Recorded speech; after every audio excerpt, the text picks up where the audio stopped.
நான் என்னை இணைத்துக் கொண்டுள்ளேன்.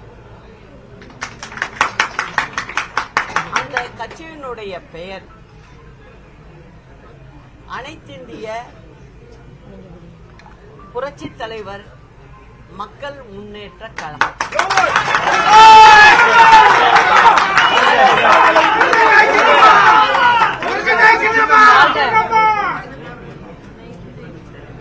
இந்த கட்சிக்கு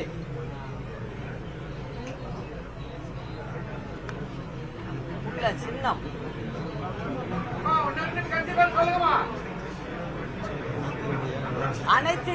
அனைத்திந்திய புரட்சி தலைவர் மக்கள் முன்னேற்ற கழகம். அதற்கு ஒதுக்கப்பட்ட இந்த சட்டமன்ற தேர்தலுக்கு தென்னந்தோப்பு சின்னம்.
நல்லா அதுல கவனிக்கணும். நீங்க அந்த சின்னத்துல நாங்க எப்போதுமே ஒற்றுமையை விரும்புறவங்க,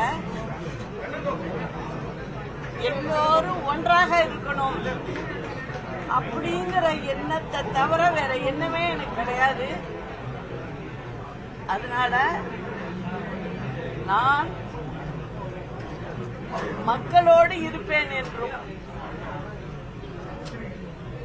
அதற்கு இந்த சின்னமே ஒரு சான்று. ஒரு கூட்டு குடும்பம் போல் இந்த சின்னம் அமைந்திருக்கிறது. இது மக்களோட சின்னம் அப்படிங்கறதையும் சொல்லிக்கிட்டு வரும் சட்டமன்ற தேர்தலில் தமிழ்நாடு மற்றும் பாண்டிச்சேரி இரண்டிலும் அனைத்திந்திய புரட்சித் தலைவர் மக்கள் முன்னேற்ற கழகம் சார்பில் தென்னந்தோப்பு சின்னத்தில் வேட்பாளர்கள் வருவார்கள். அது உங்கள் வீட்டு சின்னம், அது மக்களுக்கான சின்னம். நிச்சயமாக தமிழ்நாடு மக்கள் எங்களோடு இருப்பார்கள். புதுச்சேரி மக்களும் எங்களுக்கு ஆதரவு தருவார்கள் என்று சொல்லி அண்ணா நாமம் வாழ்க, புரட்சி தலைவர் நாமம் வாழ்க, புரட்சி தலைவி அம்மா நாமம் வாழ்க. நன்றி, வணக்கம்.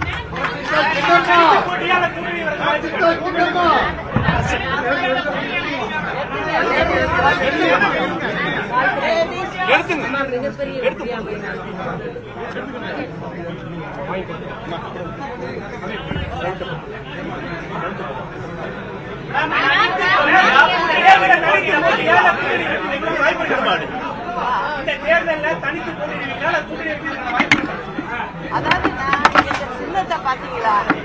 தென்னந்தோப்பு எத்தனை மரம் இருக்கு.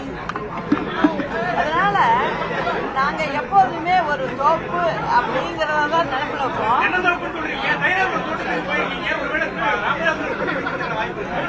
அதாவது சில பேர் பாப்பீங்க, யாருமே கூட்டணி வேணாம், யாருமே முக்கியஸ்தர்கள் கட்சியில வேணாம் அப்படின்னு தனியா போவாங்க. ஆனா நாங்க அப்படி இல்லை. எங்களுடன் நிச்சயமாக எல்லோரும் நாங்க கூட்டணியோட தான் நாங்க சந்திப்போம். நிச்சயம் தமிழ்நாட்டு மக்களுக்கு நல்லது நடக்கணும். எங்க கழக தொண்டர்கள் தலைவர் காலத்திலிருந்தே வந்தவங்க எல்லாருக்கும் பாதுகாப்பாகவும் இந்த மக்கள். எடப்பாடி பழனிசாமி அவருக்கு எதிராக நீங்க எல்லாம் எதிராக இருந்தீங்க. இப்போ அவருக்கான இருந்த அந்த எதிர்ப்பெல்லாம் நீங்கிருச்சு, அவர் சாதிச்சுட்டாருன்னு சொல்றாங்க ஏடிஎம்கேல இருக்கவங்க எல்லாம்.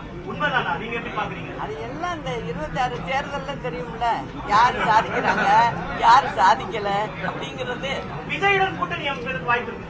நான் தான் சொல்றேனுங்க, அதாவது எங்களுடன் ஒரே கருத்துள்ள கட்சிகள் இணைந்து நாங்கள் செயல்படுவோம். எல்லாரோடையும் அதை நான் இப்ப சொல்லக்கூடாதுல்ல. தேர்தல் முடிஞ்சதும் ரிசல்ட் வந்ததும் எல்லாருமே பார்ப்போம். பார்ட்டி ஆரம்பிச்சு இப்போ ஏடிஎம்கேட கூட இருக்காரு. நீங்க அவரோட பேச்சுவார்த்தை அதாவதுங்க, ஒரு கட்சி அப்படின்னா அவங்களுடைய மனசு எப்படியோ அப்படியே அவங்க செயல்படுவாங்க. நான் அதை பத்தி ஒன்றும் சொல்றதுக்கு இல்லை. ஆனா என்னை பொறுத்த வரைக்கும் இந்த கட்சின்றதும் சரி, எதுக்காக நம்ம ஆரம்பிக்கிறோம், எதுக்காக செய்கிறோம் அப்படிங்கும்போது எல்லாமே என்னை பொறுத்த வரைக்கும் மக்கள் தான். அதனால மக்களுக்கான ஒரு கட்சியா நாங்க இயங்குவோம், நாங்க செயல்படுவோம். அம்மாவோட செயல்களாச்சும் சரி, இப்போ எம்ஜிஆர் புரட்சி தலைவர் எம்ஜிஆரோட செயல்களாவும் சரி, அதன் ரீசனை வச்சுட்டு தான் நான் இப்போ கட்சி ஆரம்பிக்கிறேன் நீங்க சொல்லியிருக்கீங்க. இப்போ இதோட என்னன்னா